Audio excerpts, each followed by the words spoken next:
Un miracle d'avant Noël s'est produit près de l'embouchure de la rivière Chalumna, en Afrique du Sud, le 22 décembre 1938. Marjorie Courtney Latimer, la conservatrice de l'East London Museum, effectuait sa visite habituelle au dock. Elle vérifiait s'il y avait des prises inhabituelles de la part des pêcheurs locaux. Soudain, elle aperçut une étrange nageoire dépassant d'un tas de poissons abandonnés. Intriguée, elle nettoya la vase pour révéler une découverte incroyable. Un poisson bleu pâle aux éclats argentés, doté d'épaisses écailles et de 4 nageoires ressemblant presque à des membres. Et il était énorme, 1,50 m de long pour environ 57 kg. Marjorie était en fait spécialisée dans les oiseaux, mais elle avait toujours été fascinée par le monde naturel, y compris l'océan. Elle ignorait de quelle espèce il s'agissait, mais elle avait le pressentiment que c'était quelque chose de spécial. Elle fit donc charger le poisson dans un taxi pour l'amener à son musée. Elle consulta ensuite de nombreux livres de référence. Mais malgré tous ses efforts, Marjorie ne réussit pas à identifier l'animal. Elle décida de le montrer au président du conseil d'administration du musée, mais il affirma qu'il ne s'agissait que d'un cabillaud ordinaire. Marjorie ne l'écouta pas. La créature la fascinait tellement qu'elle continua à l'étudier, et elle essaya même de la préserver en la faisant empailler, bien qu'elle ne pût pas sauver ses organes. Désespérée de trouver des réponses, elle contacta un expert en poissons, J.L.B. Smith. Malheureusement, il était absent à ce moment-là. Lorsque Smith vit enfin le dessin qu'elle lui avait envoyé, il fut instantanément intrigué. En janvier, il écrivit sa réponse à Marjorie, disant que le poisson l'empêchait de dormir. Il était impatient de venir le voir. Le 16 février, lorsqu'il arriva au musée et posa les yeux sur le poisson, il fut stupéfait. Soudain, il réalisa qu'il s'agissait d'un kélacanthe, une espèce que l'on croyait disparue depuis 66 millions d'années. Cela en faisait un taxon Lazare, une espèce éteinte qui réapparaît après une longue absence dans les archives fossiles. C'était comme de voir un fossile prendre vie. Les scientifiques pensaient que cette créature avait disparu avec les dinosaures. Grâce à la persévérance de Marjorie, cette découverte biologique fut considérée comme l'une des plus remarquables du XXe siècle. Le genre entier Latimeria a été nommé en son honneur. Le poisson vivait dans les eaux profondes depuis des millions d'années, sans que le célèbre astéroïde ait eu un quelconque effet sur sa destinée. Aujourd'hui, nous connaissons au moins 2 espèces de kélacanthes vivantes. Toutes 2 proviennent de cette ancienne lignée qui a survécu à l'épreuve du temps. Elles vivent principalement dans l'océan Indien, et quelques spécimens ont été repérés ici et là autour de l'Indonésie. Les kélacanthes ont une apparence et un comportement très différents des autres poissons. Leurs nageoires étranges bougent un peu comme des bras et des jambes humains. Ils ont aussi une articulation spéciale dans leur crâne qui leur permet de lever une partie de leur tête lorsqu'ils se nourrissent. C'est parce qu'ils sont liés aux tétrapodes, qui ont été les premiers à passer de l'eau à la terre. Michael Smith est un naturaliste britannique. En juillet 2018, il explorait la chaîne de montagnes reculées de Wondiwoy en Papouasie-Occidentale, Indonésie. Il était à la recherche de rares et belles fleurs, les rhododendrons. Mais il photographia accidentellement une créature à l'air surprenant. Smith commença alors à s'intéresser à cet animal. Il organisa une seconde expédition, cette fois avec un guide local. 10 jours durant, il se fatigua à explorer les hauteurs montagneuses. Le terrain était difficile, avec une pluie constante, un sol glissant et des sangsues qui s'infiltraient dans les bottes. Alors qu'ils étaient épuisés et proches d'abandonner, le miracle se produisit. L'équipe repéra l'animal et le prit en photo. Ce petit être mignon s'avère être le kangourou arboricole de Wondiwoy, que l'on croyait disparu depuis 90 ans. Il avait été découvert une première fois en 1928. C'est une histoire triste. Un biologiste l'avait aperçu en étudiant la région. Mais par la suite, personne n'avait été en mesure de le retrouver. Mais il s'est avéré qu'il n'était pas du tout éteint. Il s'agit simplement d'une créature très furtive et rusée. Ce marsupial vit dans de petites forêts isolées, escarpées et brumeuses. Très peu de personnes s'y aventurent. Tout cela pour les raisons que nous avons mentionnées. Le terrain y est accidenté, les fourrés de bambou dansent et l'eau manque. Même les chasseurs locaux ne l'avaient jamais vu. Ils sont super mignons avec leur visage rond, leur fourrure roussâtre et une morphologie à mi-chemin du singe et de l'ours. C'est un type étrange de kangourou qui saute dans les arbres, pas sur le sol. Quand Michael Smith le redécouvrit, il contacta immédiatement des experts, y compris un spécialiste des kangourous arboricoles. Et sa découverte fut confirmée. Bien qu'il soit encore difficile de capturer ces créatures dans la nature, elles restent un mystère pour la science, et les scientifiques essaient de les protéger. En 1996, des chercheurs de la Wildlife Conservation Society se promenèrent dans le marché aux viandes de Takek, au Laos. Soudain, ils aperçurent un groupe de rats bizarres. Oui, cela peut sembler courant sur un marché, mais ce n'étaient pas des rats ordinaires. Au début, ils pensèrent qu'il s'agissait d'une nouvelle espèce. Ils appelèrent ce nouveau rongeur le Kaniu. Cet animal était si différent des autres rongeurs que les biologistes voulurent le placer dans sa propre famille. Mais en 2006, Mary Dawson et son équipe contestèrent cette idée. Ils suggérèrent que Kaniu appartenait en réalité à une ancienne famille de rongeurs qu'on croyait éteinte depuis 11 millions d'années. La même année, les scientifiques capturèrent enfin un spécimen vivant pour le documenter. Et devinez quoi? Il était effectivement issu de cette famille de rongeurs. Ils n'avaient pas disparu. Ils avaient simplement préféré éviter les feux de la rampe et décidé de se retirer dans les karsts du Laos et une petite partie du Vietnam. Il s'avère que les habitants connaissaient bien le rongeur et le capturaient régulièrement pour s'en nourrir. Une bonne raison de se cacher et de vivre en ermite. Désormais, ces créatures suscitent un immense intérêt parmi les scientifiques et font l'objet d'études approfondies. En 2019, des scientifiques entreprirent une expédition sur l'île Fernandina dans l'archipel des Galapagos. Au cours de l'expédition, l'équipe commença à remarquer des choses étranges, des traces, des excréments et des marques de griffes sur les arbres. En les suivant, ils découvrirent soudainement qui en était l'auteur. Une tortue mystérieuse qui vivait à haute altitude sur l'île volcanique. C'était une tortue femelle solitaire. Ils la surnommèrent Fernanda, parce qu'ils reconnurent en elle la tortue géante de Fernandina, une espèce qu'on pensait éteinte depuis 112 ans. La dernière fois que nous avions vu cette espèce, c'était en 1906, lorsque des scientifiques trouvèrent une tortue mâle et l'envoyèrent à l'Académie des sciences de Californie. Ils pensaient que les éruptions volcaniques et la chasse intensive avaient conduit à la disparition complète de cette espèce. C'était un événement majeur. Cela représentait un espoir pour la survie de la tortue géante de Fernandina. Les gardiens de parc ont déclaré avoir vu les traces d'au moins 2 autres tortues. Peut-être pourront-ils donc les trouver bientôt. La Galapagos Conservancy a lancé une collecte de fonds pour soutenir de nouvelles expéditions. En juillet 2007, Luis Enrique Minguez, un chercheur à l'Institut d'écologie et de conservation, faisait de la randonnée à La Palma, une petite île des Canaries. Alors qu'il marchait dans la partie nord-est de l'île, il aperçut un lézard intéressant. Il mesurait près de 30 cm de long. Il le vit près d'un sentier forestier à environ 45 mètres au-dessus du niveau de la mer. Minguez prit une photo du lézard et la partagea avec ses collègues chercheurs. Après avoir vu les images, ceux-ci réalisèrent qu'il s'agissait du lézard géant de La Palma, disparu depuis très longtemps. Cette espèce était présumée éteinte depuis des siècles. On pensait qu'elle avait disparu au cours des 500 dernières années, en raison de la chasse par les chats et de la destruction de son habitat.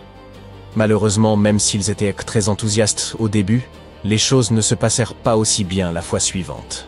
Ils effectuèrent quelques expéditions de suivi en octobre 2007, et puis d'autres encore. Mais ils ne revirent jamais plus le lézard. Il vit probablement dans des endroits très élevés et secs de l'île. Les chercheurs espèrent découvrir au moins quelques spécimens à l'avenir, afin de leur permettre de prospérer à nouveau. Il y a beaucoup de poissons dans la mer.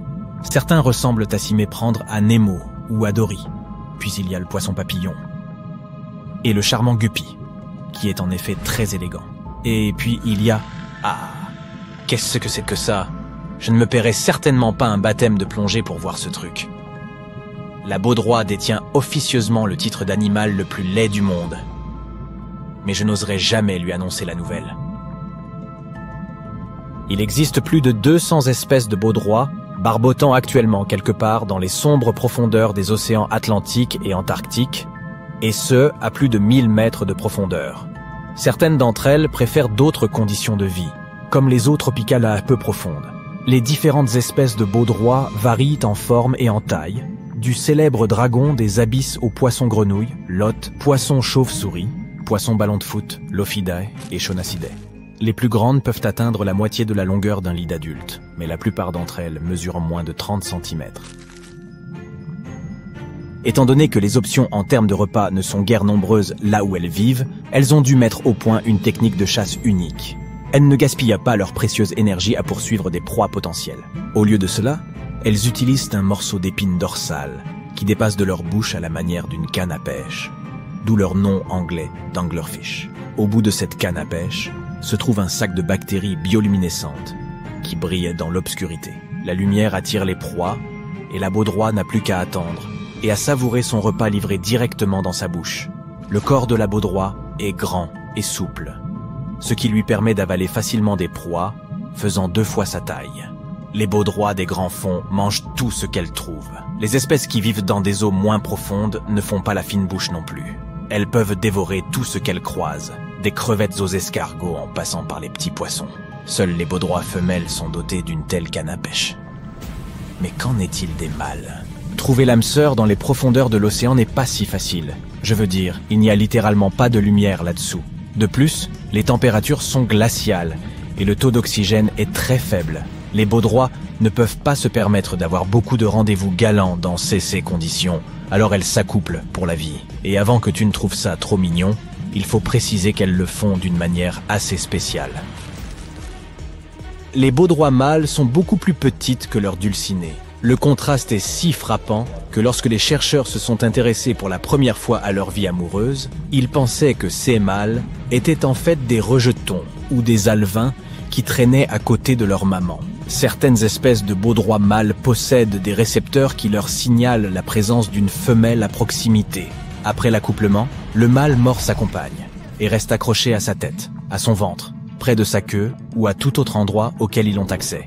Alors qu'ils fusionnent ainsi ensemble pour toujours, la femelle reçoit les cellules, l'ADN et les organes reproducteurs du mâle, mais perd ses cellules immunitaires. Le mâle est donc logé et nourri gratuitement en permanence.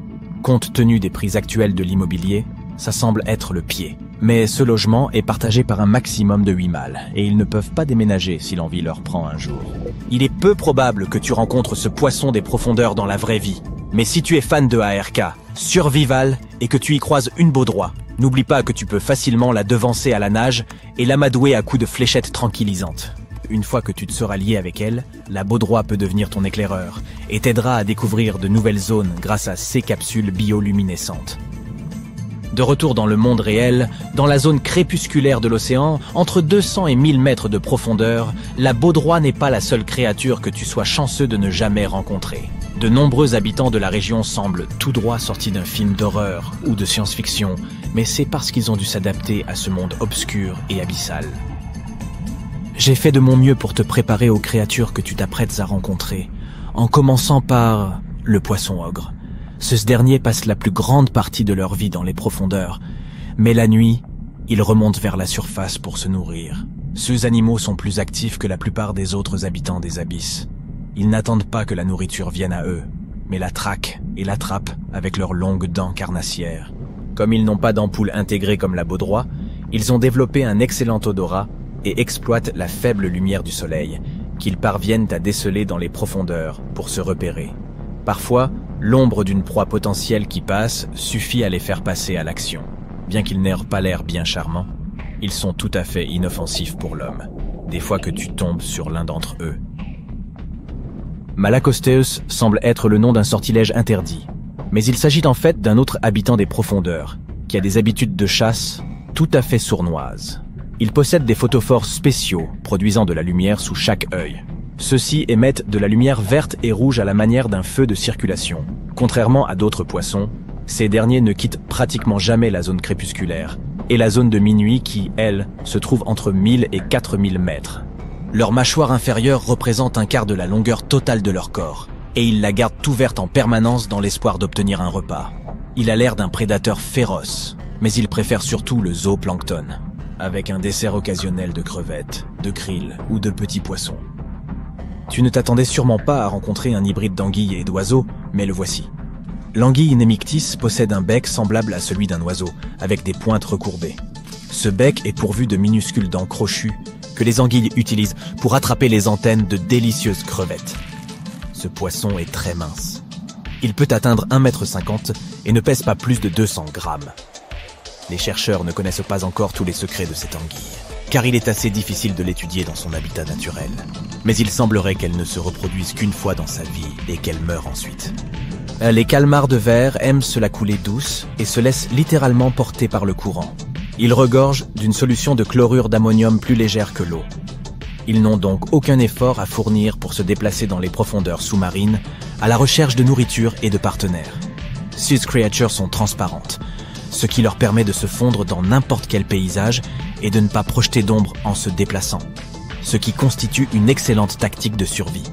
En cas de danger, ce calmar peut se transformer en une boule grumeleuse en poussant sa tête et ses tentacules dans sa cavité paléale. Il peut également libérer de l'encre dans son manteau et passer de la transparence à un noir de jet.